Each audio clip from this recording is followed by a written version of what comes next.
Sa Pilipinas, iisa lang ang radyo. Dito'y Pilipinas, may isa lang tiradyo. Sa Pilipinas, usa lang bay ang radyo. DZRH Nationwide at Radyo Natin Network ng Manila Broadcasting Company. Sa Pilipinas, iisa lang ang radyo.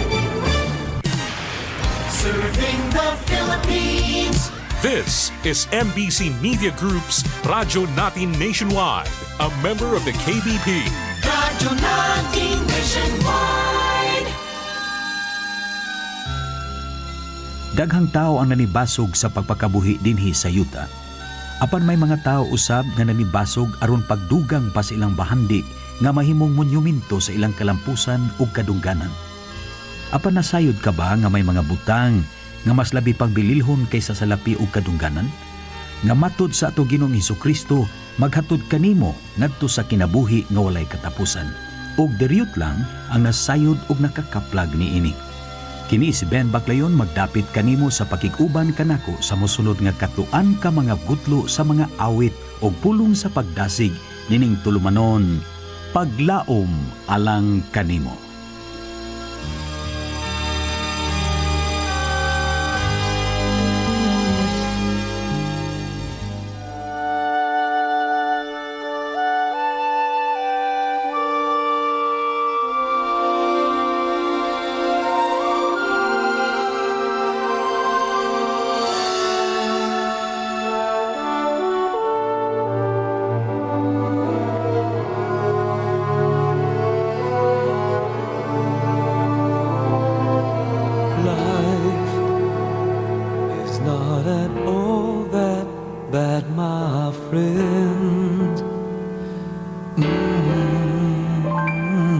If you believe in yourself, if you believe there's someone who walks through life with you, you'll never be alone.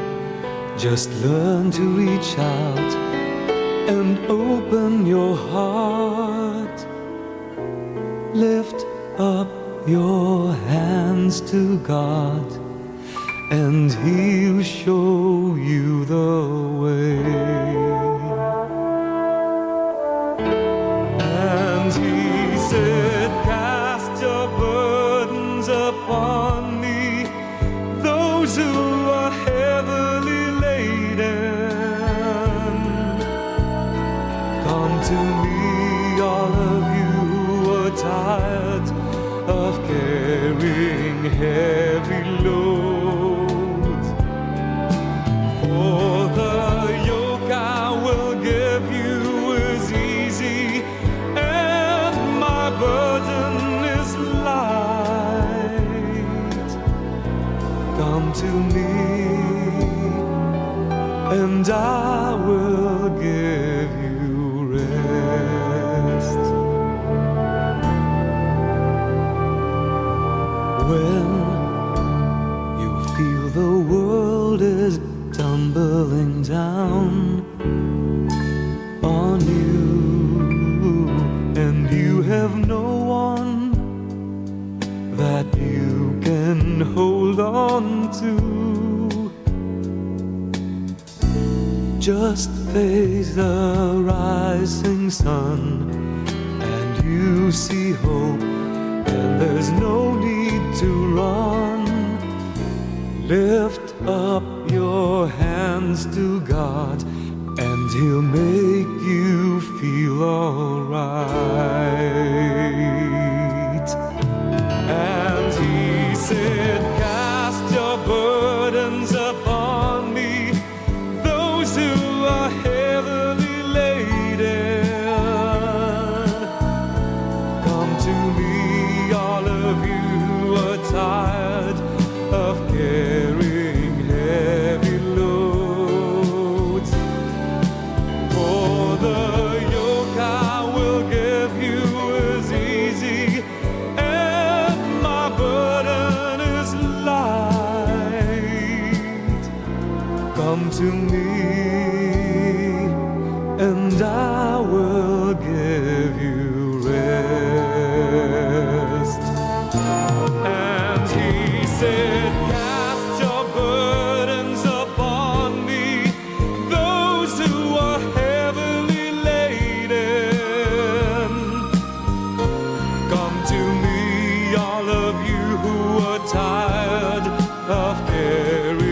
heavy loads.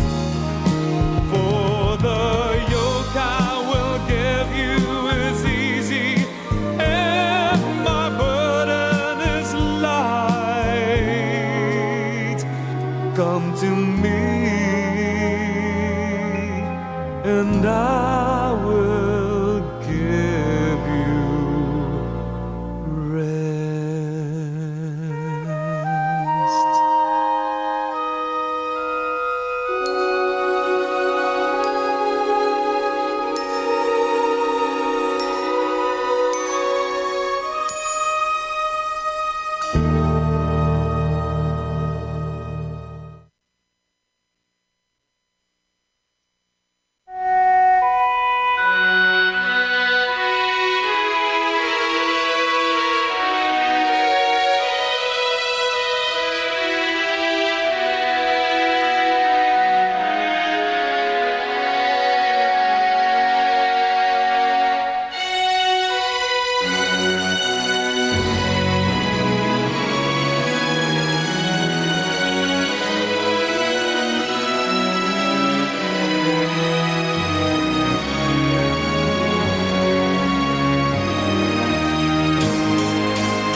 Tired of feeling all by myself, being so different from everyone else.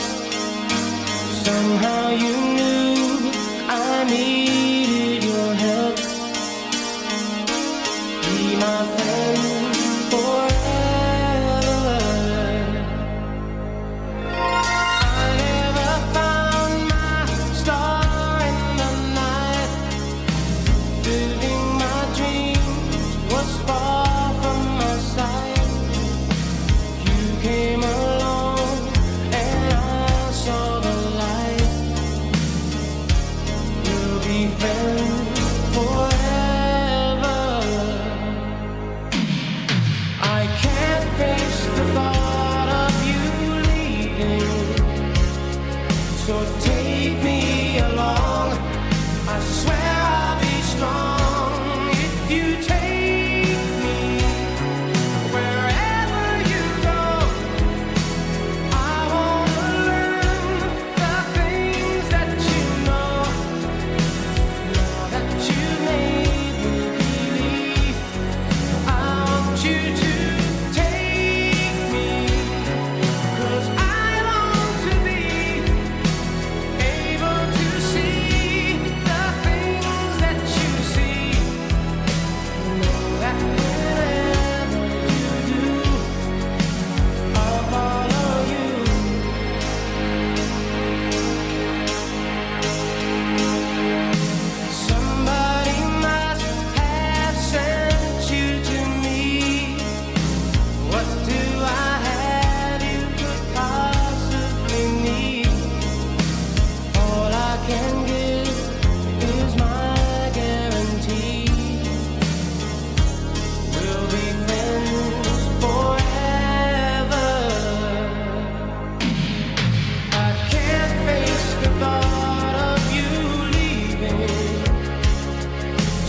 May buntag kanatong tanan. Og niya na sad ta sa tong programa nga paglaom alang kanimo. O gunata magsugod, gusto lang nako nga i-greet og happy birthday ang ato ang pastora sa among simbahan, Pastora Lourdes, and happy wedding anniversary sa inyo ni Pastor Ben. Og enjoy your time in your vacation. And happy birthday also to Jane Bacalando Paghid. Belated happy birthday sa inyong duha ni Pastora Lourdes. O ako sang i-greet ang amuang Chief of Administrative Section. Happy listening, Sir Bern Calumadre. Good morning diha, sir. And to all the listeners nato karong buntaga, mayong buntag kaninyong tanan. O ang atong pagaisgutan karong buntaga niya atong mabasa sa Marcos 1, versikulo 29 ngadto 34. Atong pagaisgutan kung giunsa ta pag atiman sa Dios o giunsa ta niya paghigugma. Atong basahon diri sa Marcos 1, 29 ngadto 34. Ingon diri, ug diha-diha mipahawa siya, kaning gingon nga siya si Jesus ni, mipahawa siya sa sinagoga og kinuyugan ni Santiago ug ni Juan. Siya misulod sa balay nila Simon ug Andres. Ug ang babaeng ugangan ni Simon naghigda nga gihilantan. Ug diha-diha gisuginlan nila si Jesus mahitungod kaniya. Ug iyang giduol ug gikuptan siya diha sa kamot ug gipatindog. Ug siya gihuwasan sa ilanat ug mialagad kanila. Og sa pagkasawumsom sa pagsalop na sa adlaw, ilang gipanagdala ngadto kaniya ang tanang mga masakiton ug mga gipangyawaan. Ug ang mga tawo sa tibuok lungsod na nagtapok atbang sa pultahan. Ug iyang gipangayo ang daghang na nagmasakit sa nagkalain-laing mga balatian, ug iyang gipagulang daghang mga yawa, ug wala niya tuguti ang mga yawa sa pagsulti kay nakailaman sila kaniya. Mani ang pulong sa Dios. So atong pagaisgutan kung giunsa unsa ang importansya ani nga mga pulong no. Una, ang Ginoo wala siya magtan-aw kung unsay naa nato og kinsa nato no. Ang gugma sa Dios wala magkita sa atong itsura, sa atong estado o sa atong kahimtang. Atong mabasa diri sa bersikulo 1 nga dihad ning pahawa dayon si Jesus sa sinagoga, sulod siya sa balay ni Simon ug Andres. Wala niya panumbalinga kung kinsa to nga balay ug kinsa ang iyang ayuhon. So ang imong kinabuhi usa ka ebidensya sa gugma sa Dios no. Itagaan ta og libreng hangin aron paginhawa. No, wala tan-awa sa Dios kung kinsa ka ug unsay imong kahimtang. Di na ta muhuwat nga magbayad pa ta og oxygen aron lang ma-appreciate nato ang gugma sa Dios no.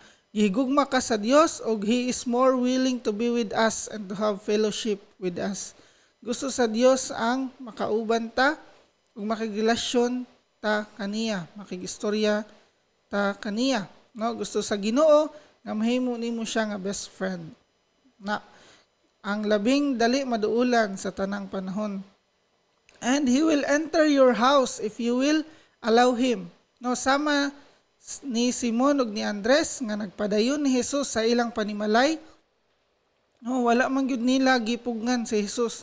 Isulod siya sa balay ni Simon ug ni Andres. No, sama nila nga nagpadayon ni Jesus sa ilang panimalay. Hinaot nga ikaw usab nga naminaw karon magpadayon ni Jesus sa imong panimalay. Og masinati nimo ang iyang gahom sa imong pamilya once nga imo siyang padayonon sa imong kinabuhi ug sa imuhang pamilya. He does not look on physical attributes, He looks at the heart, no? Di gyud mo matter atong itsura sa tubangan sa Dios. Isa pang nagkamulingit kadiha kay kitang tanan iya man tang binuhat. Bisag unsa nato kolor, unsa atong itsura, gihigugma ta sa Dios. Ang iyang tan-awon mao ang atong kasing-kasing. Ang kasing-kasing nga tinubdan sa tanan natong mga buhat. Sanglit dili ta mahadlok, moduol sa Ginoo. As long as atong kasing-kasing is willing, no? Ang kasing-kasing man gyud ang ginatan-aw sa Ginoo sa tua. Dili na niya tan-aw na atong physical nga mga attributes. Ikaduha, human siya ni sulod sa balay, iyang giayo ang ugangan ni Simon nga nahigda gihilantan. Tapos ning alagad ang iyahang maong babaye. So sa pag-ayo ni Jesus nagpamatuod kini, nagpakita kini nga He is our physician. He is our great physician, no? Siyang atong mananambal, no? Mahimo nga duna tay mga sakit dinhi sa kalibutan nga dili kaya tambalan sa mga doktor, apan sa Ginoo walay dili niya mahimo nga ayuhon. Naay daghang nagpamatuod na diini kanang mga testimony nga nakasinati sila og milagro. Gitagana sila taning sa doktor, gitagana sila og mga dates kung unsa sila, pila na lang sila kabuwan, apan wala nahitabo tungod sa kamaayo sa Dios. So sukad pa kaniadto hangtod karon ang Ginoo nagahimo gihapon og milagro sa atong mga kinabuhi. Kanang atong kinabuhi sa matag adlaw, kanang pagmata nato sa buntag, usa na kana ka milagro kay wala ta kabalo sa ato ang kinabuhi dinis kalibutan kung mabuhi pa ba taon niya or ugma, no? Walay kasiguraduhan. Una nga consider every day as a miracle sa atong kinabuhi. No, kaya ta nga tagaan sa Ginoo diana. He is our physician, gikan simply nga labad sa ulo hangtod sa pinakakomplikado nga sakit kana kaya na niya ayuhon. Kaya kana ayuhon sa Dios, no? Kaning sakit sa babayi, sara man ni, di ba? Hilanat apan recorded siya sa Biblia. Tungod kay bisan gamay o bisag dako, no? Kaya na sa Dios nga pagawagtangon sa imong kinabuhi. Kana nga sakit, He is provider of our overall health, no? His power is over all sickness and over all afflictions. Ang iyang gahom dili lang para sa mga sakit sa lawas, kundi pati sa mga sakit sa atong pagbati or mga kasinatian sa kinabuhi. No? Dili lang sa physical nga sickness, but on the emotional sickness, naasad ang Ginoo mag-aayo kana. Diana nga mga butang, no? Tanan natong problema, dunay solusyon ang Ginoo. Wala imposible kaniya, no? Kana kaya niya ayuhon ang imong kinabuhi kung willing ka moduol kaniya ug magpaayo sa imong kinabuhi. No thing is hopeless diha sa Ginoo. Tanan na ay paglaom.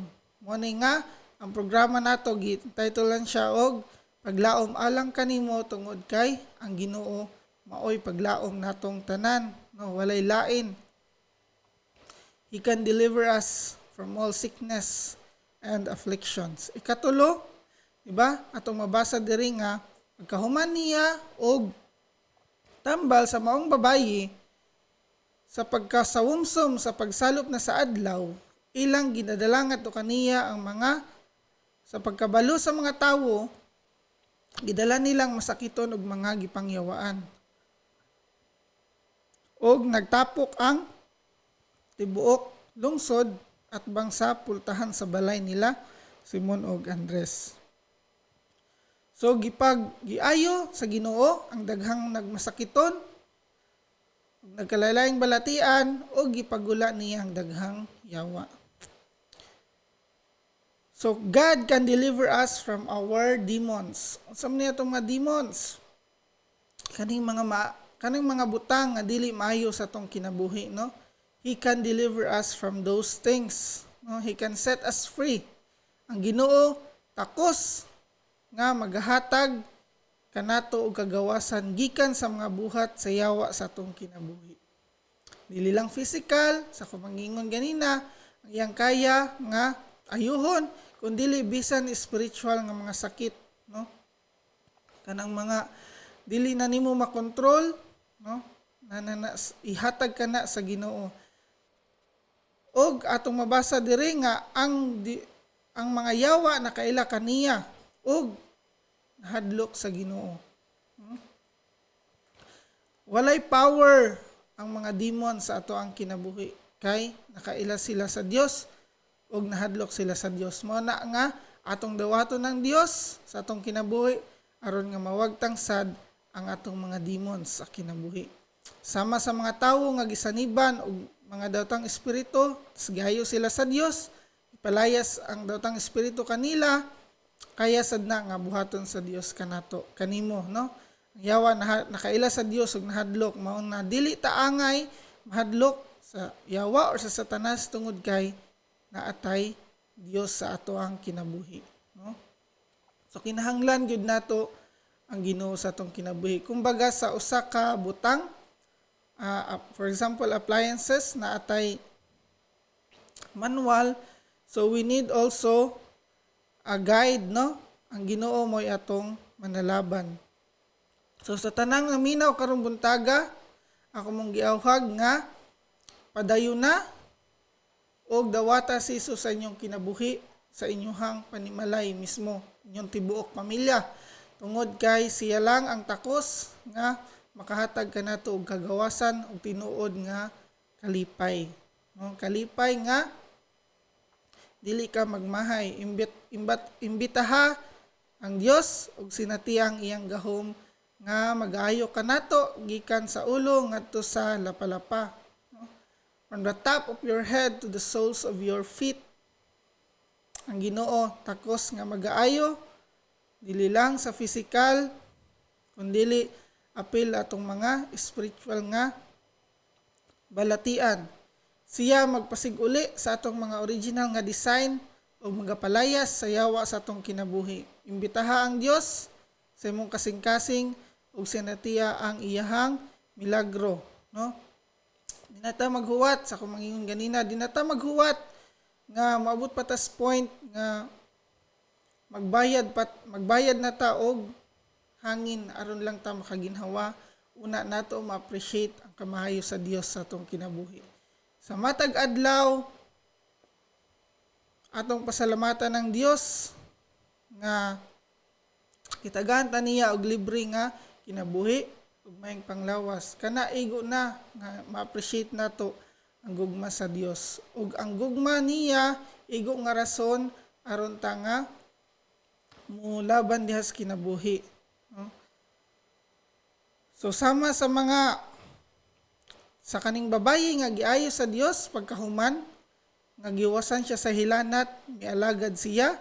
So hinaot nga mausab kita nga sa dihang makasinati ta sa kaayuhan sa Dios, moalagad sad ta kaniya. No, di ta mo alagad sa kaaway sa Dios, na di ta mo buhat og mga dili maayo. Atong tagaan og kalipay ang Dios sa atong kinabuhi. Mag-alagad ta diha kaniya, no? Musimba ta, mo dayig ta kaniya, no?